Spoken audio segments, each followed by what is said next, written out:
David Hertel in for Elias. Last week, we brought you a story about how so many Canadians had volunteered to go fight in Ukraine. They have their own brigade. A growing number of U.S. veterans have joined the fight, too, and the Kremlin has set its sights on them as rather convenient boogeymen. Joining us to discuss further is freelance investigative journalist based in Toronto, Justin Ling. Justin, great pleasure to talk to you. Hey, how's it going? Based in Montreal these days, despite what you've heard. Well, even nicer to have you in Montreal. So, Justin, I've been following your reporting. You've been doing a fantastic job on this whole Ukraine situation. Now, your latest piece in Foreign Policy, you can find it on foreignpolicy.com. You wrote about the Kremlin using foreign fighters as an excuse to hire mercenaries. So what did you find out about this?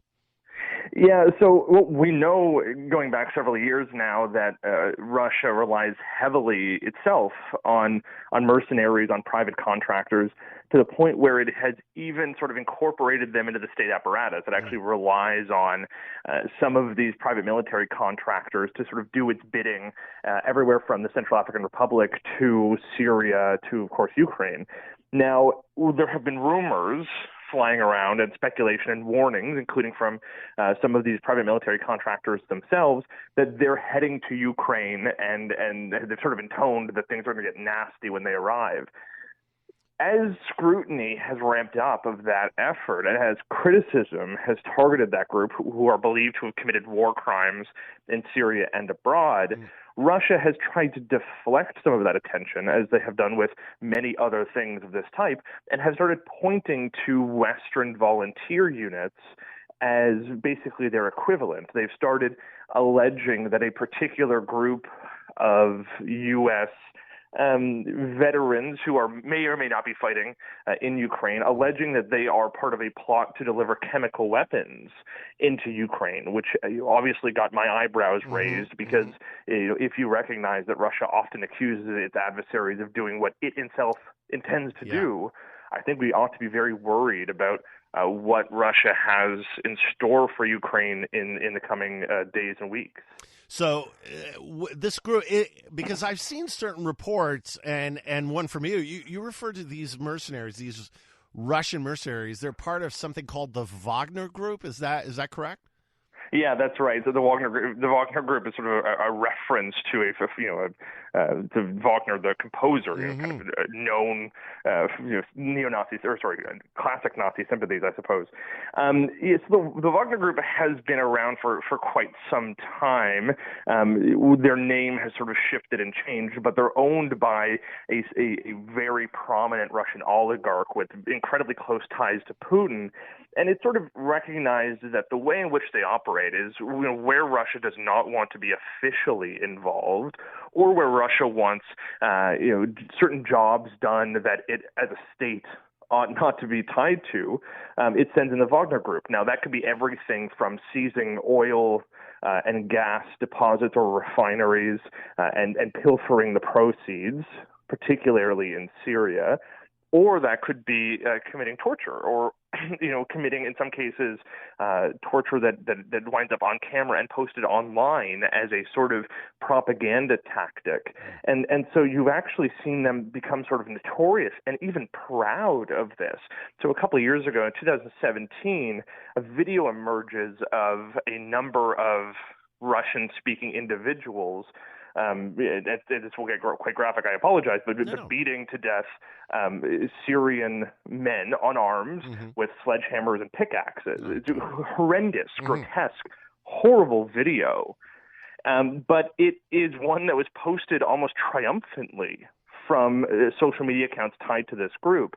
And it has become so sort of tied to this organization that they've even started making T-shirts with some of that iconography showing a Wagner Group mercenary beating to death the symbol of one of these American veterans groups, an organization called the Forward Observations Group, and it has sort of turned into a propaganda war. They sort of it sort of attempts to intimidate and scare some of these American volunteers, while at the same time sort of recognizing that they have committed war crimes in the service of the Russian state. Speaking with Justin Ling, investigative journalist. Justin, are there any other signs? Because this is, you mentioned chemical weapons. We know the Russians came in to Ukraine using a false pretext, denazification and whatnot, and independence of certain Russian provinces. When you raise the issue of chemical weapons, this is very, very scary stuff. Are you seeing any type of evidence that the Russians are preparing, either directly through the Russian army or through this Wagner group or mercenaries, to use chemical weapons? Is this something that could be expected? It's really tough to say, and I think we have to be careful about warning and overplaying some of these things, because Russia does love to sort of confuse its adversaries by telegraphing a bunch of actions it never intends on actually taking. But you go back to even the weeks and months before this invasion began, and Russia was using both kind of state and non-state mouthpieces to suggest that part of the reason for the invasion was to destroy a supposed biological weapons program in Ukraine that does not exist.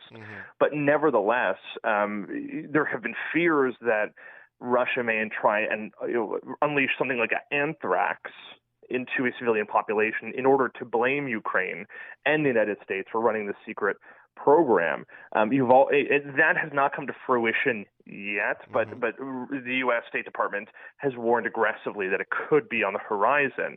On top of that, you actually have seen a targeting of nuclear facilities, which kind of serves a very, very similar mechanism. And Russia has actually blamed Ukraine for shelling their own nuclear plant in order to release dangerous radiation, which we know Russia is particularly responsible for. And based on some reporting on the ground in Ukraine, Russia has made a particular effort to go directly for these nuclear facilities.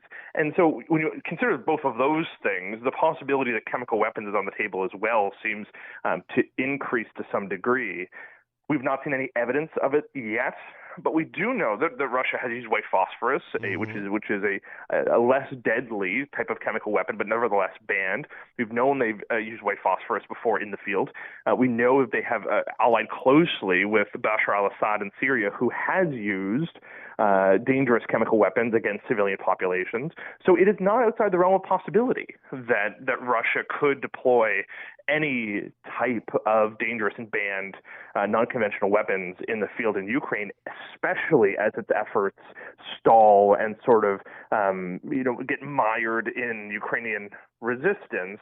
A Russian effort to both target civilians with these weapons to sort of decrease their morale and increase fear, it would be useful for their end. And what's more, it gives them another rhetorical device to blame Ukraine and suggest that it itself was responsible for these atrocities. Well, Justin, very scary stuff. Really appreciate your great reporting on this story and others. Thank you so much for joining us this morning. Thanks for having me. Justin Ling is a freelance investigative journalist based in Montreal.